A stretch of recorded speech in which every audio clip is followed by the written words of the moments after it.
Today I'm going to talk a little bit about what I call the end of the world. I mean, this has been brought up many, many times by all these so-called religious leaders and all that. They're all predicting, that there's going to be the end of the world. But this is not about the religious people who talk about end of the world. This is about the scientists that talk about the end of the world. It all started back, as far as I can remember, when we had the Dust Bowl back in the Midwest. I mean, there was no rain. The crops were not getting any water. They couldn't grow. Everything was dried out. And all the scientists as well, this is the downfall, the end of the world. The U.S. is not going to be able to grow any food. There won't be any food for people. There won't be any food for the animals, and we're just going to die out as the food chain dissolves. So we won't have any food, so we're all going to die.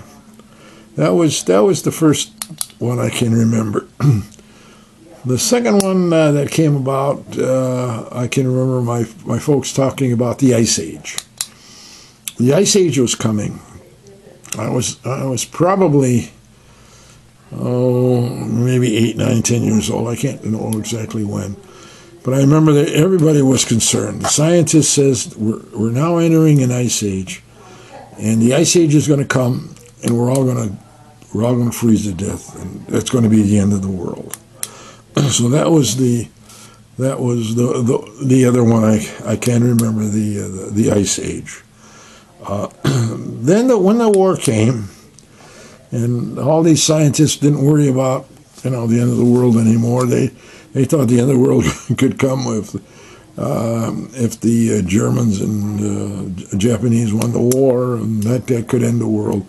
So there again, they were all saying that, if we don't do this or we don't do that, it's going to be the end of the world. If we don't defeat Germany or we don't defeat the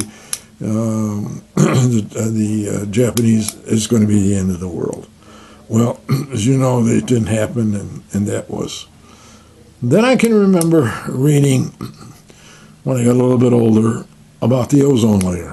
Well, the ozone layer is now growing bigger and bigger and bigger. And what's going to happen is that it's going to get so large that the rays from the sun, I forgot what they call them, like X-rays, not X-rays, I don't know. But anyway, these rays are going to come down, and it's going to, as it gets larger and larger, it's going to wipe out the population. And it's going to be the end of the world. All the scientists says, yep, this is happening, and then it's going to be the end of the world. Then lo and behold, as the end of the world wasn't coming, they said, well, you know what, the ozone layer is shrinking. So I guess maybe it expands and shrinks naturally. I don't know, but all of a sudden that was now something that wasn't going to be the end of the world. Then the end of the world was coming. The next one I can remember was, global warming. Scientists says, we're now facing global warming. Now, I was a little older at this time. I was a member of I was a professional engineer. And Scripps Institute wrote and asked what as a professional engineer we thought about global warming and give them their thoughts. And I did. I told them I didn't think it was, that I don't think we had anything such as global warming. And then Scripps come out and says, well, yeah, we did. We don't have any global warming. Our oceans are staying relatively constant. They go up a quarter degree, they go down a quarter degree, and this phenomenon that we're having is just the way the Earth is switching or something.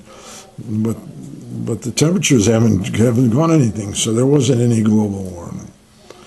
Then lo and behold, finds out that all this global warming was being predicted, and a lot done in England. England was all these scientists. They found out they were lying.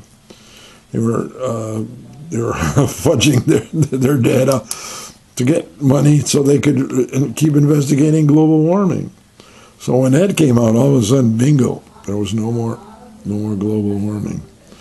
So the end of the earth is not going to be where we're all going to have, global warming, and there's not going to be any. I remember they were talking about global warming, that the oceans are going to rise and Huntington Beach is going to be underwater, and it could it probably could still happen, but I kind of doubt it. It hasn't happened so far.